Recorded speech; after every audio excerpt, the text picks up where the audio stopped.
யாக்கோபு 1:7 எக்ஸ்பிளைன் பண்ணுங்கண்ணா. யாக்கோபு 1:7 என்ன இருக்குன்னு பார்ப்போமா? நான் வாசிக்கேன். அப்படிப்பட்ட மனுஷன் தன் கர்த்தரிடத்தில் எதையாகிலும் பெறலாம் என்று நினையாது இருப்பானாக. எப்படிப்பட்ட மனுஷன்? யாருமே ஆண்டவர்கிட்ட கேட்டால் தரமாட்டாரான்னு உடனே பேராதீங்க.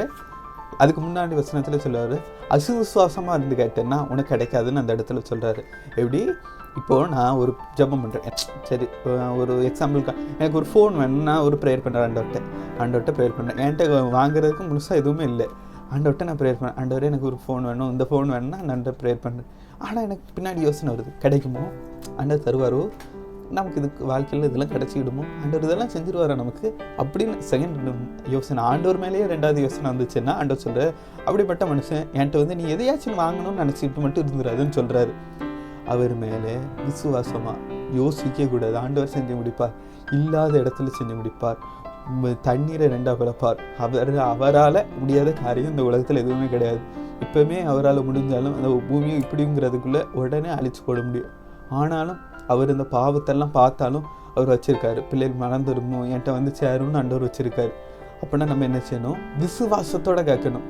எல்லாத்தையும் செய்ய முடியாத வல்லவர்கிட்ட நம்ம கர்த்தராகிய இயேசு கிறிஸ்துட்ட விசுவாசத்தோடு கேட்கணும். விசுவாசத்தோடு கேட்டால் எதனாலும் பெற்றுக்கொள்ளலாம்,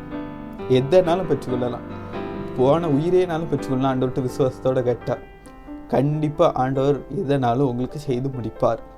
அவர்கிட்ட நீங்கள் எதனாலும் கேட்டீங்கன்னா அவர் உங்கள் வாழ்க்கையில் எதனாலும் செஞ்சு முடிப்பார். எப்படி கேட்கணும்? விசுவாசத்தோடு கேட்கணும். விசுவாசத்தோடு கேட்டால் எதனாலும் நீங்கள் பெற்றுக்கொள்ளலாம். அப்படின்னா நீங்கள் என்ன செய்யணும்? விசுவாசம். நான் எதை திருப்பி வாயில சொல்லிட்டே இருக்கேன். விசுவாசம் இருந்தால் மட்டும்தான் எந்த காரியத்தையும் உங்கள் வாழ்க்கையில் பெற்றுக்கொள்ள முடியும்.